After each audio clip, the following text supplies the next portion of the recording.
Welcome, ladies and gentlemen, to another exciting episode. This is our wife. This is our cat, This is our cat. Maggie.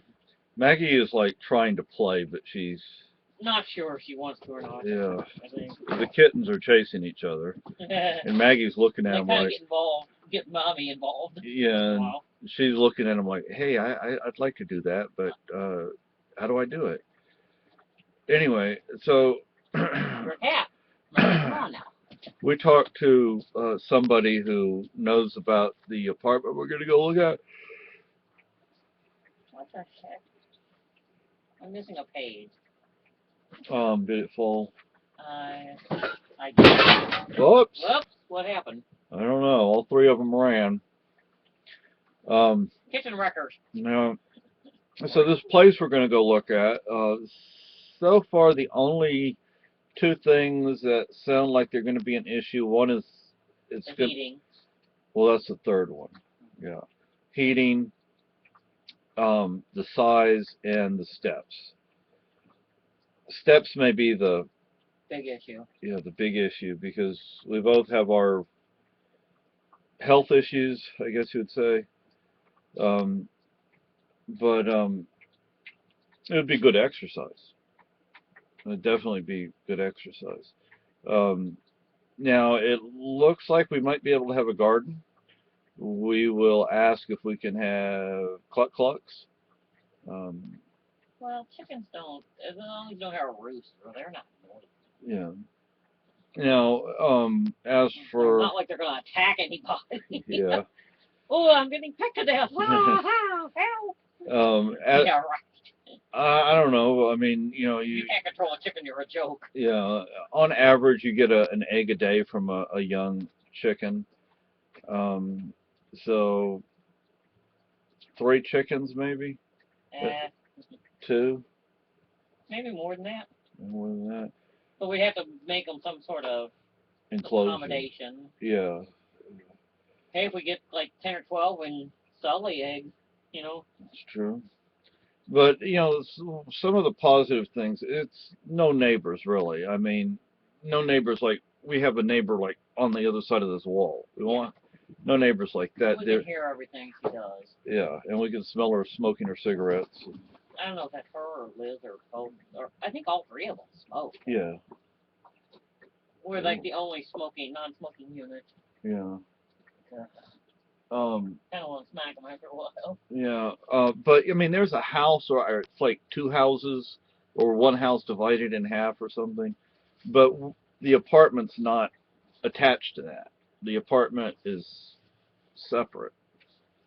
It's what used to be the garage, the The barn. barn. Yeah, It's still part of it is barnish, but yeah. not all of it. And the heat is propane, wood, Or electric. or electric. And I lived in Texas. You don't want to use electric heat. It's very expensive. Very, yeah. Wood would be really nice. Um, I don't know how much propane is. Propane used to be cheap, but I don't know if it still I think it's is. about the same now. Um, there's a lot of space out there. The people actually live on land, on property, not just a lot. Yeah. It would be nice if I could shoulder a rifle and take it into the woods and just go shoot. Um, if Just don't shoot too close to the house. You might scare the you know what out of them. yeah, yeah, especially if I take the Mosin out, that thing's loud. You might freak them out. You know. And then my wife can actually take her 22 out and go get used to it. But we need ammo for it, and we need to get I thought it ate rocks. and we need to get some magazines for it. It has one, but Yeah, it's like the size of my pinky. yeah, it's like 10 rounds, but we can get like 50 and 75 and 100 round drums. Well, that guy was saying my dad's was a tube feeder. It was not. You just put them directly into the rifle itself. Yeah, It just kind of like they had hollowed out part of the barrel, not the barrel, but the area behind the barrel, and that's where the bullets went. underneath It's the like barrel. like a trough. Well, I mean, behind the metal barrel, Yeah, like into the wood, or and there was into like the a metal area into the wood. yeah. And and just kind of like fed them in, like one at a time. You know, my first rifle was a 22. It had a tube feed on it. It was a bolt action though. God knows when my dad's was made. It's probably made in the 40s or 50s, you know. Mm. It was an older model. Mhm. Don't ask me what make. I don't know. So I guess, you know, the only thing we need to do now, gun wise, is get my wife a 9mm, and then we'll both have a pistol, and That'll we'll be both have a expensive, won't rifle. it? We can get you a high point, Won't that be kind of expensive though? I mean, nines aren't they expensive? about 150 bucks for a 9 point, for a high point. But you know, some people may wonder, well, why have multiple calibers? There are reasons for that. There are I mean, look, what if everybody was using a 22 and then there's no 22 ammo left? If everybody using a 9mm and then there's no 9mm ammo left, what are you going to do? So it's good to have multiple calibers. Now it's true if everybody's using the same type of gun, you can switch out parts. But we're not in that kind of Then you'll financial. run out of ammo, you know, after a while. Yeah, and another thing is, let's say you're not going to find the police or the military using 22, but let's say the AR.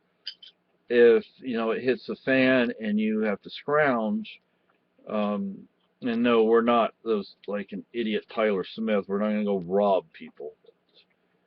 I'm glad he's in jail, or he was. I think he got out, but I mean, I think he has charges that he's going to have to go back to court for. But at least it's that guy's. Anyway, if it hits a fan and you're having to get ammo where you can, you know, you're going to be dealing with the police and the military, and you're going to be taking their ammo. What kind of ammo do they use? They use 223. I don't know what they've done with their pistols. The military used to use 45s, and they switched to 9mm. I think some may use 40s now. I don't know. So a lot of police use 9s. So you know that's a positive to having a 9mm. You know, because these people become your enemies, and they become the enemy of the people. Actually, they are the enemy of the people, in my opinion. But so you know, what are you going to be able to get? What kind of ammo are you going to be able to get? And um, you know, the Mosin, it's a single shot. Well, it's a bolt action. You know, a single shot. Um, so for target practice, oh boy, I could go through 100 rounds quick. But if I'm having to conserve ammo, if I'm only using it for hunting or defense, I'm not going to use that much ammo. I'm not going to use much at all, although it will go fast if you don't pay attention. Um, so anyway, and then we have the slingshot and the BB gun for things like squirrels, birds, small birds, chipmunks.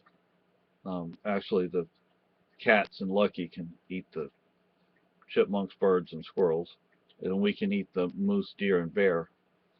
Um, but and we have the bow, but we don't have any arrows for it yet. But that would be good for hunting too. And then nobody's going to hear that. So anyway, so hopefully this place we're going to go look at is going to be to our liking. If it is, then the next issue would be, That makes me wonder though. yeah, because it seems like it's been vacant for a long time. Yeah, and like what she said didn't sound very encouraging. Yeah, it sounds small, and from the photographs, Looks small. yeah, it looks small. We need a little bit more, not less. Yeah, we definitely need more space.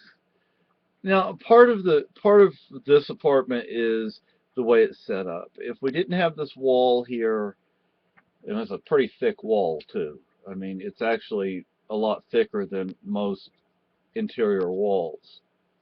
Of easily 6 inches thick. But and then I mean, both of us think that this building was originally something else. It wasn't apartments. May have been a Sunday school building. Because this building behind us used to be a church, and now it's a fur factory. But well, Maybe it's like their assembly hall or something. They had dances and stuff in here, you know. yeah, Or, you know what? yeah. So, the one thing, we have a basement here. That building, it used to be a barn. It's still partially a barn. So, it wouldn't have a basement. You don't have to run to the basement up here in a storm because they don't have those kinds of storms here. Like in parts of Texas and parts of the Midwest, well, in Illinois, didn't they have tornadoes? Yeah. So, we don't really have tornadoes. Basements were pretty common in Illinois. We don't have tornadoes here, so you don't have that to concern yourself with. And if there was a tornado coming through, you'd get in the bathtub. Well, actually, here in this building, you would get in the basement. But in that if we got that apartment, we would get in the bathtub.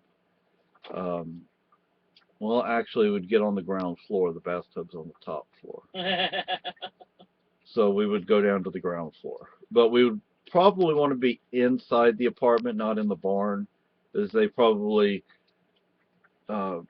reinforce, so to speak, the area that they turn into an apartment. And you get on an inside wall, not an outer wall, get away from windows. I've been through hurricanes, typhoons, tornado. Well, never really been through a tornado. I mean, I've been near tornadoes, but I've never been through a tornado. I have. You have? Yeah, that last one in Springfield. Yeah. That one just almost could have hit us. It's so close. So, I mean, It did damage to the area I was living in. Well, it tore up the Steak and Shake, and the Steak and Shake I could see from my apartment balcony. I could stand on looking out the sliding glass doors and see it, So it's really close. See the lights from it, Yeah.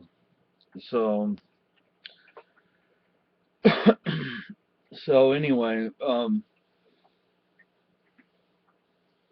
we want to be hopeful about this place, but it's sounding small.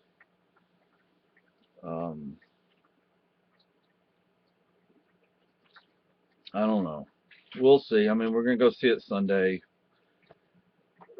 We can't make a decision until we've seen it because, we make a decision now, and then what if that decision turns out to be good or turns out to be bad? I mean, it's best to at least go look at it. But finding apartments up here, it's hard. Yeah, this is a predominantly rural. I mean, the vast majority of the state is rural. Actually, I had a dream about finding an apartment. A nightmare? No, actually, kind of. it was up in, I don't know how they say it. It's, people up here speak funny sometimes. Coos? Like 40? Coos? C-O-O-S or C-O-O-S-E? The girl's like, yes, you're 40? Yeah. 40. I say 40. She said 40. Yeah. Or like Baston. $3.40. New England speak. My wife is Midwestern. I'm Southern. So, oh, and that person that made the comment that I removed from that one video. What? Oh, dysfunctional redneck Santa Claus. Oh, shut up, asshole. I'm like, oh, okay. Just shut your mouth. Yeah, the only person that's going to be talking about a dysfunctional person is somebody who is dysfunctional. So, Okay, brain dead imbecile. Yeah. So, am I a redneck? Yep, but guess what? I'm an educated redneck. So. And yes, I am Santa Claus. You are only upset because you didn't quite like the gift that I left you that one year. Like Homer said, "Doe, Dope. doe." So, anyway, this is like a 15 minutes. I thought it was 20 minutes. See, it's good to have glasses. I can actually freaking see now, and I need to get back to reading this. I know a lot of people don't like Nietzsche, but Who? Nietzsche Who's that?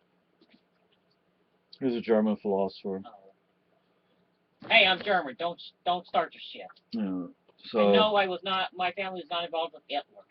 You asshole, so shut up. So. They're over here long before Hitler ever existed. And on that point, for the person, the idiot who said something, I lived under Franco. I also lived in Germany for a short time. My best friend, his dad, was a German soldier during the war. He was a German soldier. He wasn't a Nazi. He survived Hitler, didn't he? Yeah. Yeah, they were not actually German. They were Yugoslavian, but they moved to Germany during the war, or early, well, during the war for Europe. The United States didn't get in the war until, what, 41. So, yes, I was a history major. I studied history. I still enjoy history.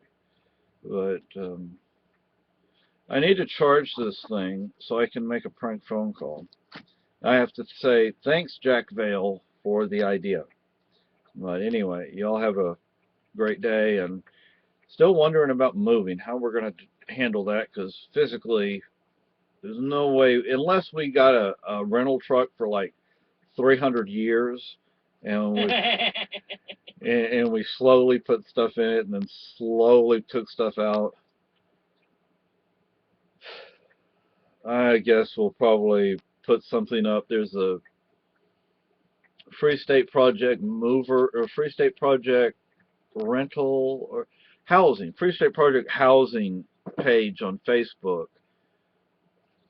And once we find a place, and we have a schedule or whatever when we're going to move, we'll put something up there saying, hey, if people can help out, would appreciate it. Everything is not lightweight. Yeah. That's the only problem. And you notice these books. Now, I have moved. I had a 3,000 volume plus library. Cats kind of move themselves. Yeah.